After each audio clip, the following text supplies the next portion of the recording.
bawah satu tema gereja yang menjadi berkat. Ketika kita berbicara tentang gereja, maka konsep atau pemahaman kita adalah berbicara tentang gedung. Ketika kita berbicara tentang gereja, maka kita akan berbicara tentang aktivitas kegiatan yang dilakukan di dalamnya. Itu menjadi tempat doa, tempat bersembahyang orang Kristen. Kalau dalam kamus bahasa Indonesia dikatakan gereja itu adalah tempat orang berdoa, tempat orang bersembahyang orang Kristen. Nah, namun kita melihat dari bagian ini adalah pemahaman tentang gereja memang kita tidak menemukan di dalam Alkitab. Kata gereja sendiri itu berasal dari bahasa Portugis yang disebut igreja. Ketika Portugis menjajah atau ketika misionaris dari Portugis, karena yang pertama masuk ke Indonesia itu adalah dari Portugis baru Spanyol. Ketika Portugis masuk ke Indonesia bersama dengan misionaris yang ada ikut terbonceng di dalamnya, maka misionaris yang dari Portugis itu menyampaikan bahwa ketika dia membangun tempat ibadah, membangun tempat sembahyang, maka dikatakan tempat itu adalah gereja. Sehingga sampai hari ini kita orang Indonesia dan kita dalam bahasa Indonesia selalu menggunakan tempat ibadah orang Kristen itu adalah gereja. Akan tetapi pemahaman secara teologis berdasarkan Alkitab mengungkapkan tentang gereja itu adalah tubuh Kristus. Gereja yang tubuh Kristus dalam Efesus 1 ayat 22 dan 23 mengungkapkan bahwa gereja yang dalam pemahaman teologianya adalah tubuh Kristus yang memiliki pengertian bahwa Kristus menjadi kepala di dalam gereja. Dan gereja adalah orang-orang yang dipanggil oleh Kristus untuk masuk di dalam persekutuan bersama dengan Dia. Dan orang yang dipanggil di dalam Kristus dan masuk di dalam persekutuan bersama dengan Kristus, itulah yang disebut tentang gereja. Berarti menandakan adalah gereja bukan berbicara tentang bentuk fisik, bukan bentuk bangunannya. Tapi gereja adalah berbicara tentang pribadi, orang yang dipanggil, pribadi orang yang dibawa, pribadi orang yang ditebus oleh Kristus dan dibawa masuk dalam persekutuan bersama dengan Kristus. Yang mengungkapkan bahwa dia menjadi tubuh dan bagian di dalam kehidupan persekutuan bersama dengan Kristus. Oleh karena itulah maka kita memahami adalah gereja tidak lagi berbicara tentang gedung. Karena ketika kita berbicara tentang gereja adalah gedung, bagaimana kita mau mengkaitkannya gereja menjadi berkat?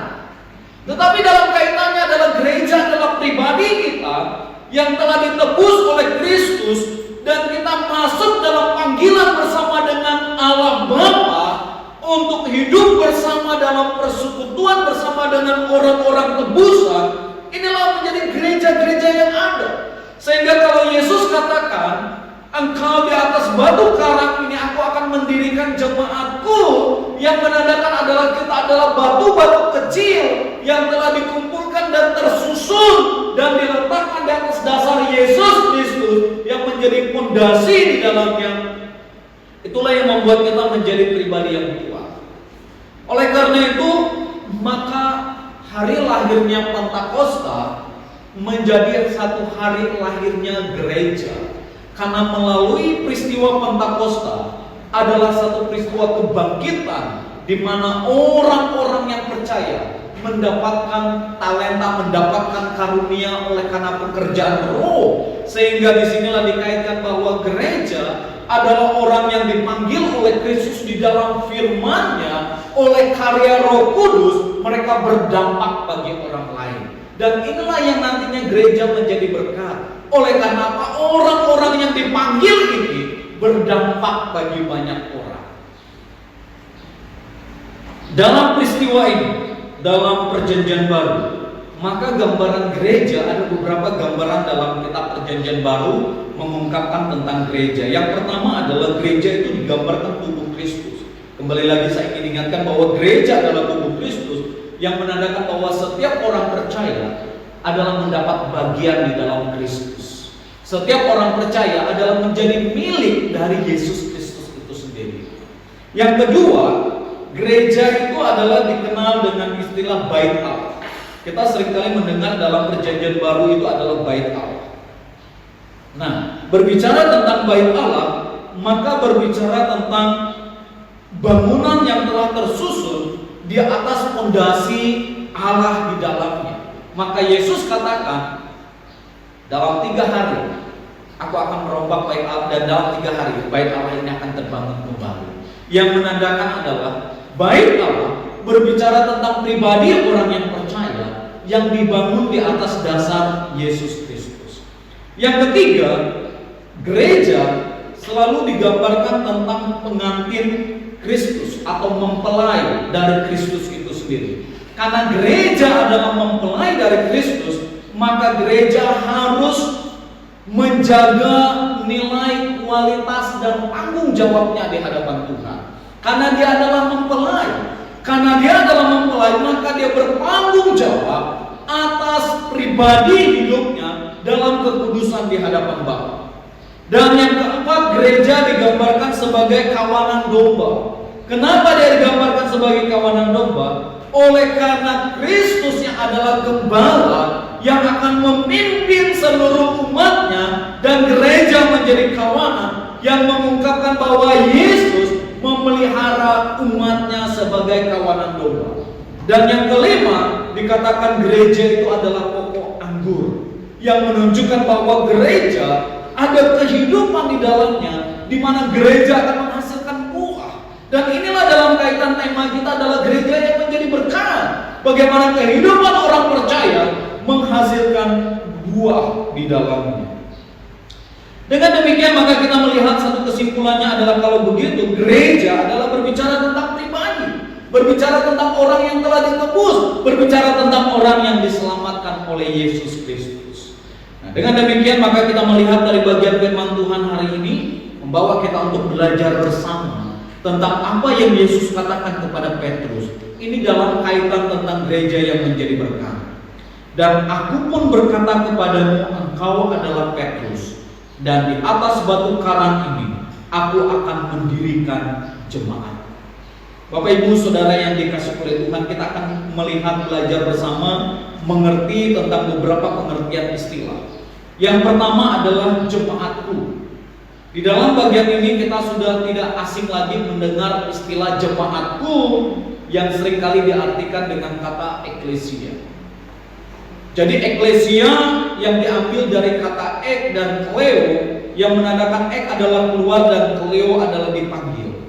Berarti menandakan adalah eklesia adalah orang yang dipanggil keluar. Dipanggil keluar dari mana? Dipanggil keluar dari dalam kegelapan. Orang percaya yang telah dipanggil keluar, dia tidak lagi berada di dalam kegelapan, tapi dia berada dalam panggilan yang dibangun di dalam Yesus Kristus itu sendiri. Namun kalimat yang digunakan adalah kata eklesia. Yesus menggunakan istilah eklesia.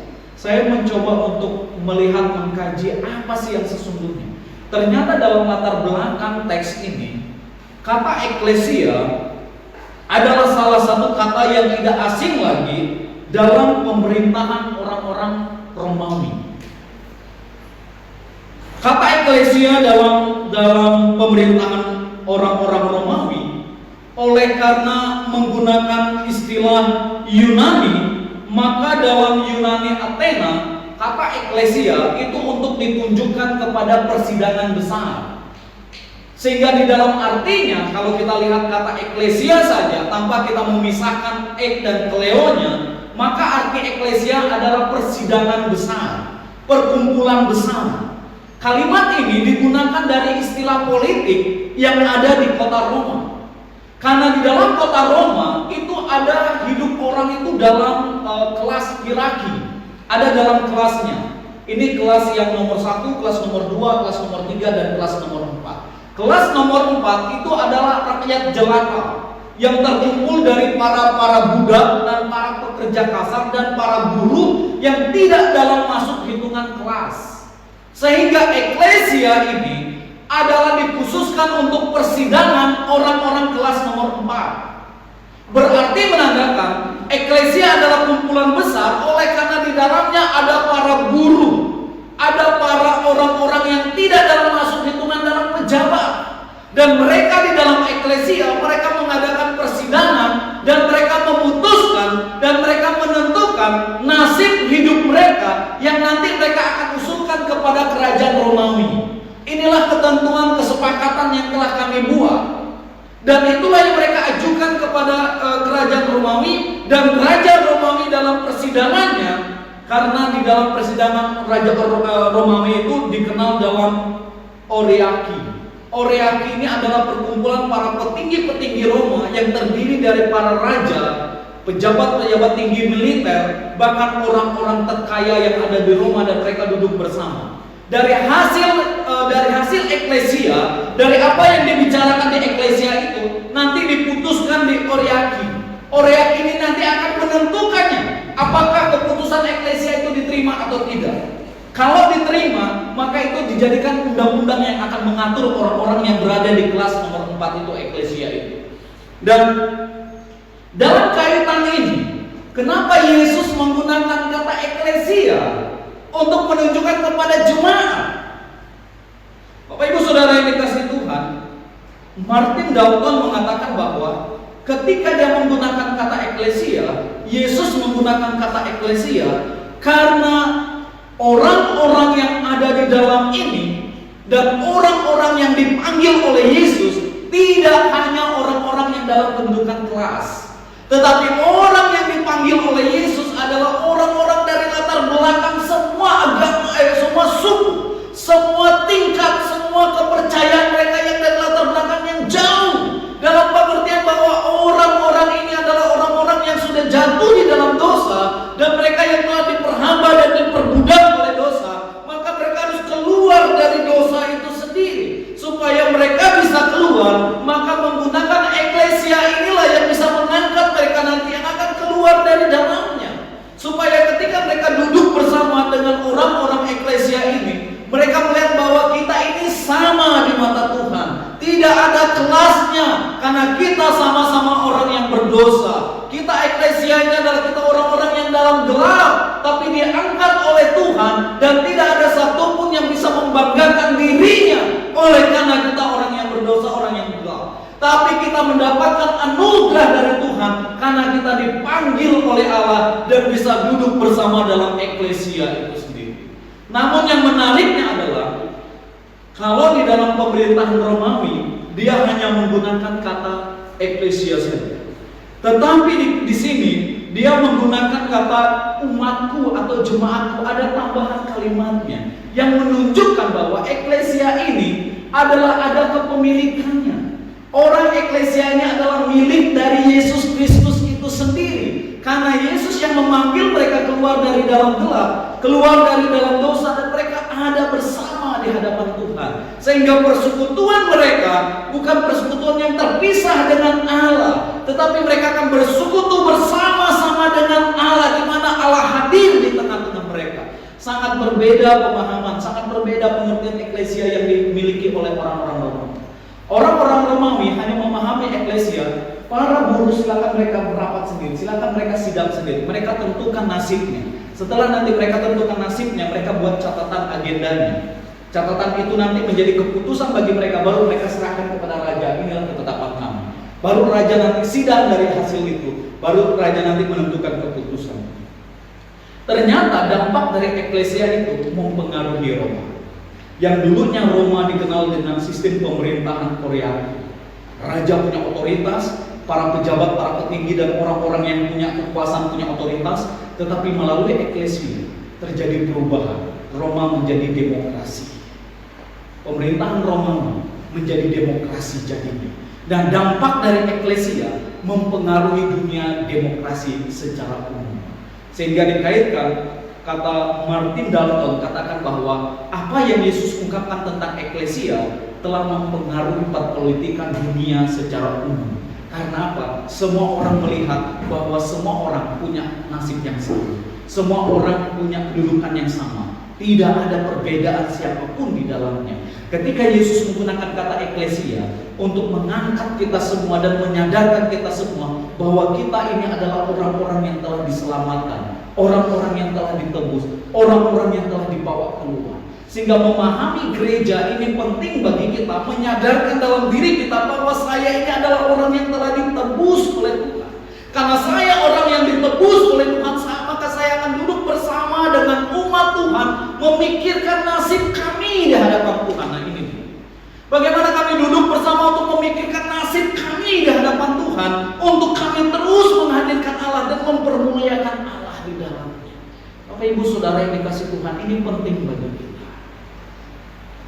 Jonathan Edwards selalu mengatakan bahwa harusnya kita setiap hari memandang diri kita ini seperti manusia yang sedang digoreng di dalam kuali, yang siap untuk dimakan oleh api itu sendiri, yang siap untuk dihanguskan oleh api itu sendiri.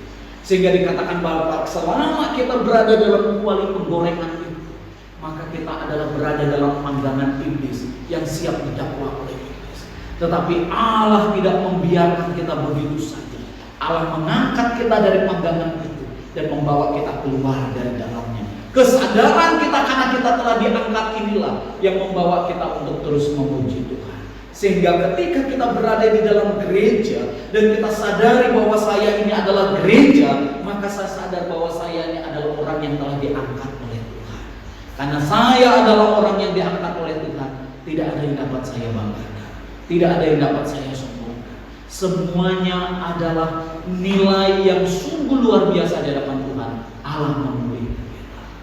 Maka disinilah Paulus selalu bilang bahwa apa yang dahulu kau anggap sampah karena pengenalan akan Kristus, berarti menandakan adalah gereja berbicara tentang pribadi kita adalah pribadi yang harus mengenal Yesus. Tanpa kita mengenal Yesus secara pribadi di dalam hidup kita, ini menjadi persoalan di dalamnya. Eklesia menjadi persoalan tanpa kita menyadari akan segala diri kita. Tapi dengan kesadaran diri kita bahwa saya ini orang yang telah ditebus, yang telah diselamatkan dan yang telah dipulihkan oleh Tuhan, membawa saya menjadi berkat bagi yang lain. Ini pengertian dari eklesia. Yang kedua, kita mau melihat pengertian di sana adalah masih dalam ayat yang ke-18. Dikatakan di sana bahwa dan alam maut tidak akan menguasainya. Kata alam maut di sana itu berbicara tentang dunia orang mati. Jadi ketika Yesus katakan bahwa alam maut tidak akan menguasainya lagi, eklesia yang telah dibawa keluar ini, yang telah dibebaskan oleh Tuhan, yang telah dipanggil oleh Tuhan, tidak akan dikuasai oleh bayang-bayang kematian itu sendiri. Karena kalau kita mengerti alam maut secara literal berarti dunia orang mati. Namun di dalam bentuk kasus di dalam bahasa Yunani, kita mau melihat tentang alam maut di sini adalah pintu-pintu gerbang yang memiliki keperkasaan, di mana pintu-pintu gerbang maut ini, pintu-pintu gerbang kematian ini memiliki keperkasaan. Keperkasaan untuk apa? Keperkasaan yang memiliki daya tarik yang mempengaruhi eklesia untuk tidak mau keluar. Yang dimaksudkan dengan alam maut di sini adalah pintu-pintu gerbang dari daya tarik dari kematian itu yang mempersona diri kita, membuat kita tidak mau keluar dari dalamnya. Allah telah membawa kita, melepaskan kita dari semuanya itu, tetapi kecenderungan kita untuk memilih daya tarik yang begitu kuat yang menarik kita sehingga membuat kita tidak mau keluar. Dan hal ini banyak mempengaruhi eklesia. Ada banyak kita menjadi gereja, tapi kita lebih terpengaruh dengan apa? Daya tarik alam maut. Karena apa? Karena daya tarik dari alam maut adalah menyenangkan di dalam diri kita sendiri. Karena itu menyenangkan di dalam diri kita sendiri, sehingga kita sering kali terjadi adalah cara melihat kita adalah cara melihat eklesia, tetapi di dalam hati kita adalah hati yang masih tertarik dengan alam maut. Sehingga seringkali kita temukan di dalam persekutuan, di dalam kehidupan gereja adalah ternyata orang yang rajin beribadah dengan orang yang tidak rajin beribadah tidak ada bedanya. Bahkan seringkali kita juga merasa kecewa adanya. Karena apa? Karena kita melihat ada banyak orang yang aktif dalam pekerjaan Tuhan, aktivis dalam gereja-gereja, tapi mereka menjadi ajang, ya, ajang tindakan kejahatan dan kriminal yang ada. Kita malu sekali beberapa waktu yang lalu kalau kita nonton di media massa. Kalau kita nonton di media massa, ada satu panti asuhan yang digerebek oleh polisi. Dia adalah seorang pendeta yang menangani panti asuhan. Tetapi anak-anak panti itu hanya untuk memuas keinginan dirinya sendiri. Itu sesuatu yang sangat mempermalukan sekali. Sangat berbeda sekali dengan para misionaris dulunya, para penginjil-penginjil dulu, para hamba-hamba Tuhan pada zaman-zaman dulu. Apa mereka berjuang untuk membawa orang menemukan dan mengalami eklesia itu sendiri. Tetapi belakangan ini sesuatu yang sangat sekali menyedihkan dalam hidup kita. Kalau kita dulu melihat, menyaksikan perjalanan misionaris, sesuatu sangat luar biasa. Saya sadar bahwa di Kalimantan dulu seorang misionaris dari Kanada datang ke Indonesia, datang ke Kalimantan Barat, karena dia adalah tentara veteran. Dia tinggalkan istrinya di Kanada, dia berangkat sendiri ke Kalimantan, dan dia katakan bahwa saya ingin menjangkau suku Dayak. Saya ingin mendatangi orang-orang Dayak, dan singkat ceritanya dalam waktu yang memang beberapa masa yang panjang dia melayani teman-teman. Tapi karena dia malaria, akhirnya dia dipulangkan, pergi ke Surabaya dan meninggal di Surabaya. Pada saat dia ada di Surabaya, meninggal Surabaya, istrinya dari Kanada sampai di Pontianak. Dan dia dari Kanada, dari Surabaya dia terbangkan kembali ke Kanada. Jadi suaminya dikuburkan di Kanada, istrinya ada di pedalaman Kalimantan Barat. Dia cari suaminya. Orang-orang Dayak bilang bahwa suaminya sudah dipulangkan karena sakit malaria. Dan setelah mendengar telegram bahwa suaminya sudah dimakamkan di Kanada, tanpa ada pertemuan dengan istrinya. Dan istrinya bersama dengan 2 anaknya katakan bahwa kami tidak mau pulang lagi ke Kanada. Kami akan melanjutkan pelayanan Bapak. Dan istrinya bersama dengan anaknya melanjutkan pelayanan bapaknya di Kalimantan. Dan berdirilah gereja-gereja suku di Kalimantan Barat oleh karena ketegaran seorang istrinya. Perjuangan seorang istrinya melahirkan gereja-gereja yang tumbuh di Kalimantan. Dan ini kita melihat bahwa perjuangan sangat luar biasa. Dan sekarang sangat sinkronnya agak sangat sedikit terbalik. Tetapi inilah perjuangan kita bersama. Karena apa? Ternyata Yesus katakan di sini, alam maut tidak akan menguasainya lagi. Betul yang Yesus katakan ini, bahwa Yesus telah mengalahkan alam maut, Yesus telah mengalahkan kematian. Tetapi daya tarik kematian yang begitu kuat membuat orang lebih tertarik kepada kematian itu sendiri. Kalau kita nonton di YouTube baru-baru ini, ada orang bilang bahwa pakar kristologi berpindah kepercayaan. Ini pakar kristologi berpindah kepercayaannya. Akhirnya kemarin meninggal dengan label pakar kristologi, tapi bukan kristologi Kristen lagi. Dia pakar kristologi yang lain. Meninggal. Apa yang terjadi di sana? Yang terjadi adalah ternyata daya tarik. Daya tarik yang memikat di dalam hati kita, yang akhirnya mengarahkan pandangan kita tetap mengarah pandangan kepada, seperti Edobat katakan, kita lebih tertarik kepada panggangan kuali yang menyala-nyala apinya di bawah dibanding dengan kita mau keluar dari semuanya ini. Nah, Bapak Ibu Saudara yang dikasih oleh Tuhan Yesus Kristus, di sini kita mau melihat bahwa Kristus telah mengalahkan alam maut. Kristus telah mengalahkan kematian itu, sehingga eklesia, orang yang dipanggil dan dibawa keluar, dia tidak lagi dikuasai oleh kematian, tidak lagi dikuasai oleh alam maut, tapi Kristus menjadi jaminannya. Maka di sini penting sekali bahwa kita sebagai eklesia memastikan kita bahwa kita ini adalah milik dari Yesus Kristus itu sendiri. Kesadaran kita bahwa kita ini adalah milik dari Yesus Kristus itu sendiri membimbing dan menuntun kita kepada pengenalan akan Yesus Kristus. Tidak hanya cukup kita sampai kepada eklesia, tidak hanya cukup kita sampai kepada kita adalah gereja, tetapi yang lebih menariknya lagi adalah ketika Petrus katakan, engkau adalah Mesias. Berarti menandakan adalah eklesia yang dipanggil keluar membutuhkan pengakuan, membutuhkan pernyataan di dalam diri. Tidak hanya kita cukup untuk dipanggil, tetapi butuh kita pengakuan di dalam diri kita. Maka kita melihat bahwa apa yang dialami oleh Petrus ketika Petrus katakan, engkau adalah Mesias, Anak Allah yang hidup. Kita melihat dari ayat yang ke-16.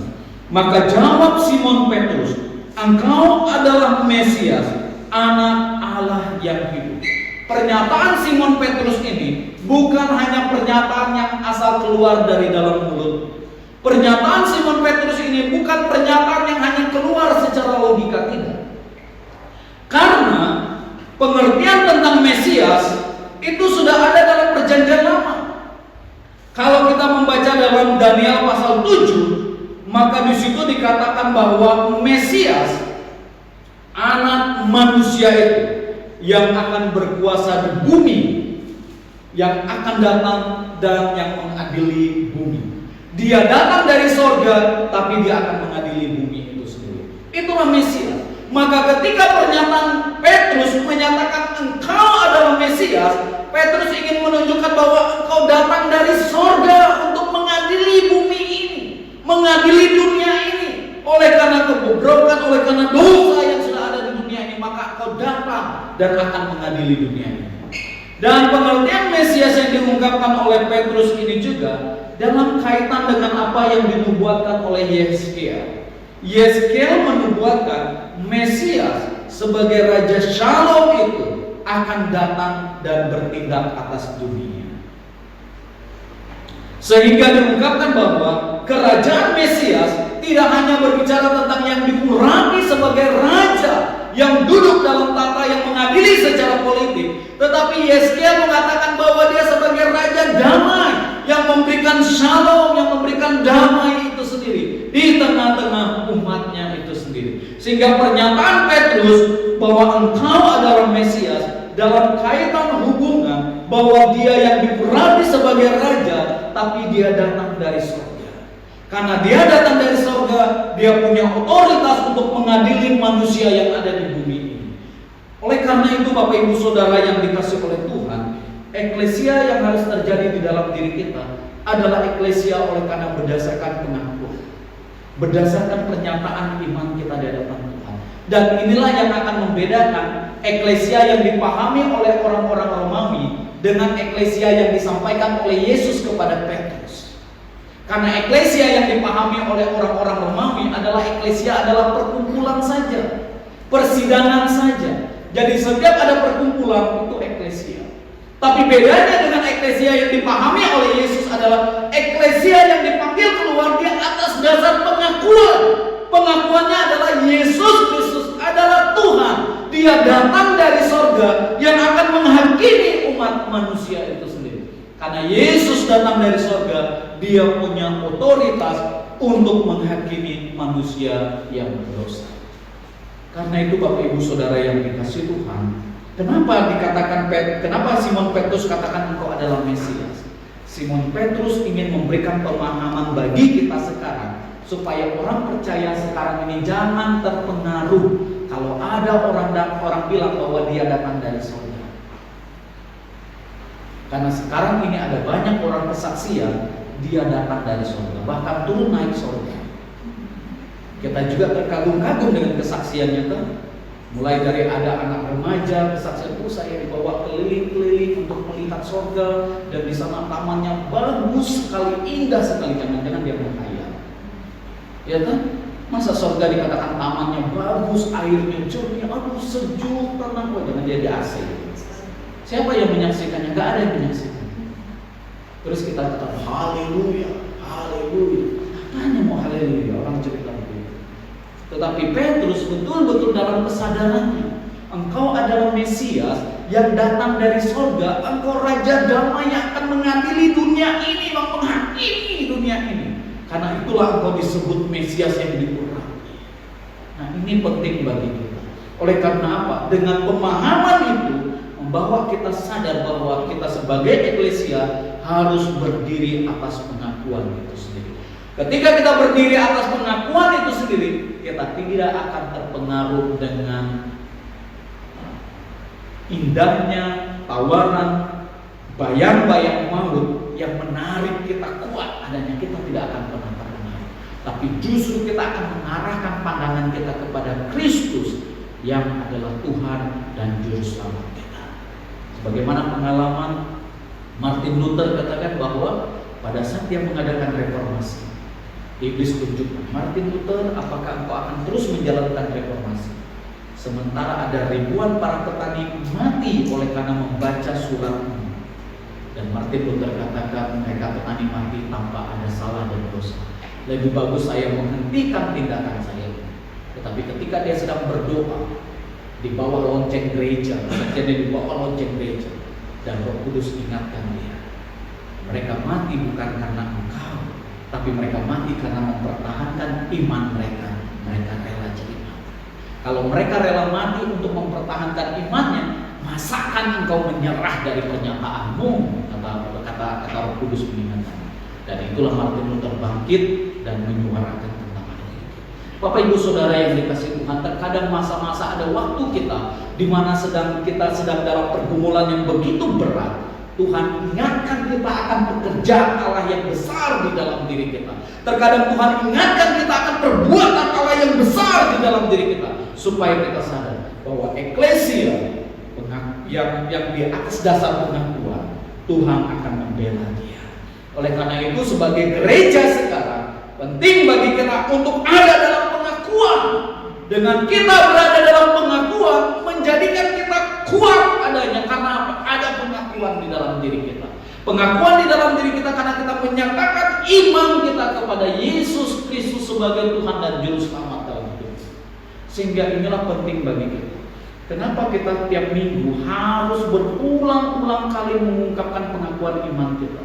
Kenapa kita tiap-tiap minggu harus berkali-kali untuk menyampaikan itu? Karena di abad-abad ketiga, abad-abad keempat, orang-orang Kristen dirongrong dari kepercayaannya. Orang Kristen dirongrong dari imannya. Dikatakan imanmu tidak jelas, pemahamanmu tidak jelas. Sehingga di dalam keputusan gereja di Chalcedon memutuskan bahwa perlu ada pengakuan statement yang keluar dari dalam diri orang eklesia ini, supaya menyatakan kepada dunia mereka adalah milik dari Yesus Kristus itu sendiri. Sehingga ketika Bapak Ibu Saudara dan saya menyatakan pernyataan setiap minggu, ini bukan hanya sebatas lewat dalam liturgi, tetapi satu pernyataan yang akan diklaim, yang akan dilihat, yang akan disaksikan, supaya kita tidak terdakwa perasaan kita, tapi kita berdiri atas pengakuan yang benar. Karena kita ada berdiri dalam pengakuan yang benar, membuat kita konsisten di dalam tugas dan pelayanan kita, membuat kita konsisten di dalam kepercayaan kita, membuat kita bertanggung jawab atas kepercayaan dan iman yang ada di dalam diri kita. Oleh karena itu Bapak Ibu Saudara yang dikasihi Tuhan, dari bagian firman Tuhan ini, apa yang kita mau lihat? Gereja yang menjadi berkat. Yang pertama, eklesia kita sebagai gereja harus berdiri pada pengakuan iman. Berdiri pada pernyataan iman bahwa Yesus Kristus adalah Tuhan dan Juru Selamat di dalam hidup kita. Ketika kita berdiri dalam pernyataan Yesus Kristus sebagai Tuhan dan Juru Selamat, orang mau gugat apapun di dalam diri kita dengan keyakinan Yesus Kristus sebagai Tuhan dan Juru Selamat. Seringkali orang menggugat kita, kenapa engkau mengaku Yesus adalah Tuhan? Dia tersalib, dia mati di atas kayu salib dan semuanya. Paulus katakan kalau dia tidak mati dan tidak bangkit, maka sia-sia iman dan kepercayaan kita.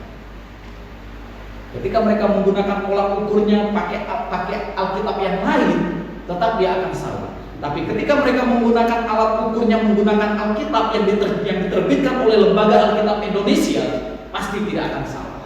Karena Kejadian sampai Wahyu dia akan berjalan bersama-sama dan tidak akan ada pertentangan di sana. Tapi kalau Alkitabnya diterbitkan bukan Lembaga Alkitab Indonesia, saya yakin pasti jawabannya salah. Tetapi ketika kita berpegang kepada keyakinan Lembaga Alkitab Indonesia, kita tidak akan masalah. Yang kedua, kita mau melihat dari bagian ini.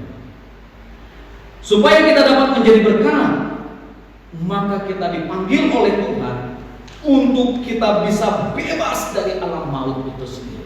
Kita dipanggil oleh Allah supaya kita bisa menang dari alam maut. Kita tidak terpengaruh dengan daya tarik yang begitu kuat untuk menang, kita tetap berdiri dalam pernyataan kita, dalam statement kita, sehingga konsep gereja pun kita tetap dalam alur yang benar di hadapan Tuhan. Karena kapan kita konsep gereja tidak lagi dalam alur yang benar, maka gereja akan berkompromi dengan hal-hal yang bingar-bingar yang lain, membuat kita gereja akan terpesona dan gagal untuk fokus kepada Tuhan. Yang ketiga, kita mau melihat bahwa gereja yang menjadi berkat adalah gereja yang tidak lagi terbelenggu dengan pekerjaan alam bawah. Selama kita gereja terbelenggu, maka kita tidak akan.